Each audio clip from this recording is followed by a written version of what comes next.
কি খাচ্ছ? এখন কোথায় আমরা আসছো? কামড়ে দিতে পারি না, এখানে তো হলো দাঁত ব্যথা করে। কামড় দিও না। আসসালামু আলাইকুম সবাইকে। আরশানকে আমরা স্কুলে অ্যাডমিশন করাতে চাচ্ছি, ইংলিশ মিডিয়াম স্কুলে। তো সেই কারণে হচ্ছে মিরপুরের বেশ কয়েকটা নামকরা ইংলিশ মিডিয়াম স্কুলে ওকে নিয়ে ইন্টারভিউর জন্য বের হলাম। তো ওর বাবা অফিস থেকে আসবে, আমরা ওয়েট করছিলাম। তো এখানে বসে ও একটু জুস খাচ্ছিল, যেহেতু একটু গরম পড়েছে, গরমে টায়ার্ড হয়ে গিয়েছিল। তো ভাবলাম ওকে হালকা কিছু খাওয়ানো যায় কিনা। তো বললো যে ওয়াটারমেলন জুস খাবে। এখানে ছোট একটা জুস বারের মতন ছিল, আমরা ওখানে বসে ওয়েট করতেছিলাম ওর আব্বুর জন্য। আর আমি একটা কফি খেয়েছিলাম। এই যে এর মধ্যে কিন্তু ওর বাবা চলে আসছে। তো বেশ কয়েকটা ইংলিশ মিডিয়াম স্কুলে ওর আজকে ইন্টারভিউ হবে। ওর ক্যাপাসিটিটাও আমাদের জানা দরকার, আর ভর্তির ব্যাপারে মানে ফিনান্সিয়াল ব্যাপার বা কখন ফর্ম ছাড়বে এইসব ইনফরমেশনের জন্য মূলত আসা। তো আমরা নিজেরাই বাচ্চাকে নিয়ে চলে আসলাম। একদম ফার্স্টে আমরা গিয়েছিলাম হিটসে, তারপরে সেকেন্ড টাইম গেলাম ডারল্যান্ডে। এই স্কুলটা হচ্ছে মিরপুর 2-এ চেরি ব্লসম। স্কুলটা মোটামুটি ভালোই ছিল, সবগুলো স্কুলই হচ্ছে ইংলিশ মিডিয়ামে, আর ও লেভেল থেকে এ লেভেল পর্যন্ত।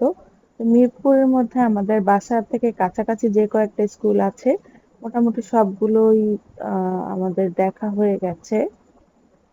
এখন সিদ্ধান্ত নেবার পালা যে ওকে কোথায় দিব আর কি। ঘুরতে ঘুরতে আরশান বেশ কিছুটা ক্লান্ত হয়ে গিয়েছিল, কারণ একই দিনে আমরা বেশ কয়েকটা স্কুলে গিয়েছিলাম। তো আমাদের বাসার পাশে যে আরএফএল একটু ঢুকলাম, টুকটাক কিছু জিনিস নেওয়ার ছিল, সেগুলো নিব। এর জন্য কিছু স্ন্যাক্স যেমন হচ্ছে পাস্তা, তারপরে রেডি পরোটা। আর হচ্ছে দেখি কি নেওয়া যায়। তো দেখছিলাম। আর বাসায় রেডি পরোটাটা আমাদের দরকার, রেডি পরোটা শেষ হয়ে গিয়েছে এটা নেওয়ার জন্য। তো ভাবলাম যে একবারে নিয়েই তারপরে বাসায় যাই। তো এই ফ্রাই প্যানগুলো আমি আবার একটু দেখে নিচ্ছিলাম যে কীরকম দাম কী আসায় বিষয় আর কি। পাতিলগুলো দেখতে খুবই সুন্দর, এটা ছিল 1350 টাকার মতন। আর এই ছোট্ট চায়ের পাতিল এটা ছিল 975 টাকা। এটা কিন্তু অনেক ছোট সাইজের আর কি, 975 টাকা দাম ছিল। আর এই ছোট ফ্রাই প্যানগুলো, এইগুলার দাম ছিল 450 টাকা করে। একটা ডিম ভাজার জন্য কিন্তু এইগুলা খুবই ভালো, বা ডালে বাগার দেওয়ার জন্য। তারপরে এই চামচগুলো ছিল, এগুলো খুব সুন্দর, 165 টাকা। দেখতে কিন্তু খুব ভাল লাগে। আর আরশান হচ্ছে বেশ কয়েকদিন ধরে পাস্তা খেতে চাচ্ছিল, তো পাস্তা নিয়ে নিব। এই প্যাকেটটা হচ্ছে 170 টাকা।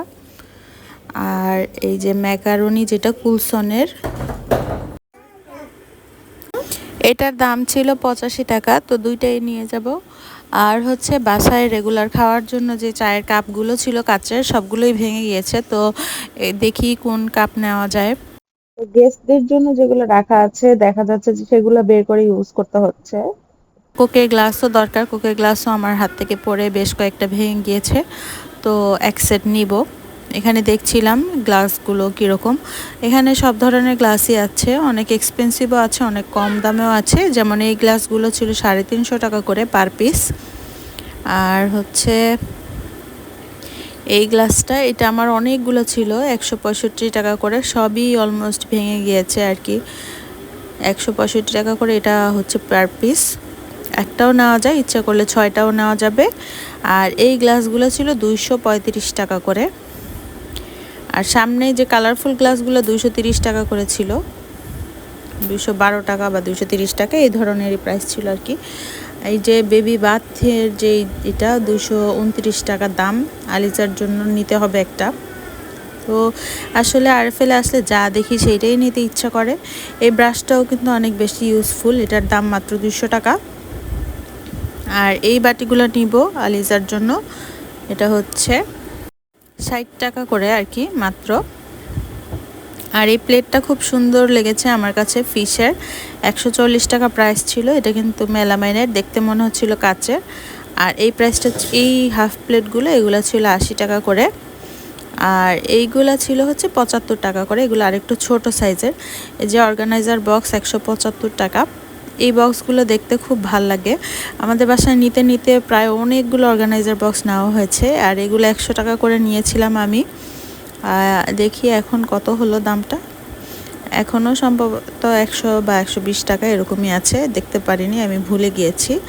আর এই যে সুন্দর স্পুন হোল্ডারটা, যে এটার প্রাইস কিন্তু মাত্র 300 টাকা, ডাইনিংয়ে সাজাতে পারেন। আর এই বক্সগুলো যে আমি কতবার করে নিয়েছি, কিন্তু যদিও হারিয়ে যায় বা নষ্ট হয়ে যায়, এটা খুবই ভালো। এখানে মোট 4 পিসের 4 পিসের সেট 270 টাকা দাম। আর এই গ্লাসগুলো কিন্তু খুবই কিউট ছিল, চায়ের জন্য মাত্র 50 টাকা করে। বাসায় ইউজ করা যেতে পারে পিরিচ ছাড়া, যদি আর কি আপনারা ইউজ করতে চান, তাহলে এগুলো কিন্তু চা খেতে অনেক ভালো। তো নিব না আমি এগুলা, যে ধরনের কাপ খুঁজছিলাম সেটা খুঁজে পাচ্ছি না।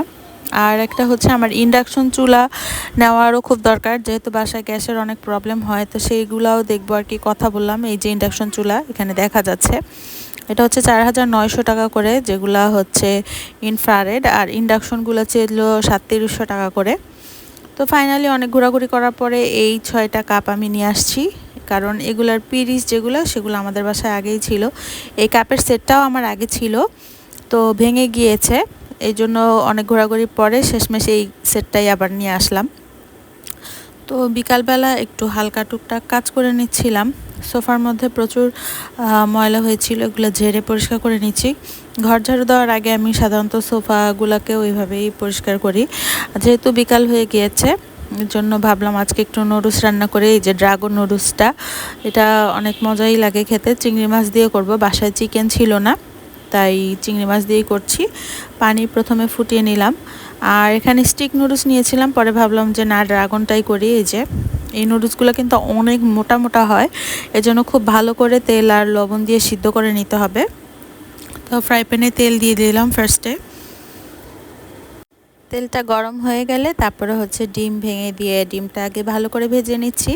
আসানে বাবা আবার হচ্ছে ডিমটা একটু বেশি ভাজা ভাজা লাইক করে, একদম মানে হচ্ছে অনেক বেশি করে ভাজে, লাল লাল করে, সেটাই লাইক করে। তো এই জন্য ডিমটা সবার আগে দিয়ে ভেজে নিচ্ছি।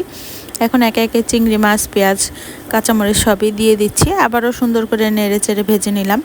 আর ম্যাগি মশলা এক্সট্রা 2 প্যাকেট দিয়ে দিচ্ছি, কারণ এই নুডলসটা যদি মশলা বেশি না দেয় তাহলে আটা আটা লাগবে। আর সবজিগুলো সব দিয়ে দিলাম, এই মশলাটা একটু বেশি করে দিলেই ভালো হয়। আর সিদ্ধ করার সময় অবশ্যই একটু বেশি করে লবণ দিয়ে দিবেন, না হলে হচ্ছে ভিতরে লবণ ঢুকতে চায় না পরবর্তীতে ভাজার সময়। তাই সিদ্ধ করার সময় একটু বেশি করে লবণ দিয়ে দিলে ভালো হয়। এখানে সবজিতে আমি নিয়েছি হচ্ছে গাজর আর ব্রকলি, তারপর মটরশুঁটি, শীতকালের সবজি যা যা ছিল আর কি আমার বাসায় হাতের কাছে, সব কিছুই আমি একটু একটু করে দিয়ে দিচ্ছি। বাচ্চারা তো সবজি খেতে একদমই পছন্দ করে না, তো নুডলসের সাথে বা ফ্রাইড রাইসের সাথে দিলে যখন একটু খায়, তখন হচ্ছে আর কি চেষ্টা করি দিয়ে দেওয়ার, যেন ওরা খায়। গোলমরিচের গুঁড়া দিলাম আর অল্প একটু পাতাকপি দিয়ে দিচ্ছি। পাতাকপিটা একদম পুরো সিদ্ধ হয়ে গেলে খেতে মজা লাগবে না, একটু যেন হালকা কাঁচা থাকে, তাই সবার শেষে দিলাম। আর অল্প একটু সয়া সস দিয়ে খুব ভালো করে নেড়ে চেড়ে নিচ্ছি। এভাবে রান্না করলে কিন্তু একদম যে হোটেলের বা চাইনিজে আমরা যে চাউমিনটা খাই ওরকমই লাগবে। এদিকে নুডলসটাও সুন্দর করে সিদ্ধ করে নিয়েছি।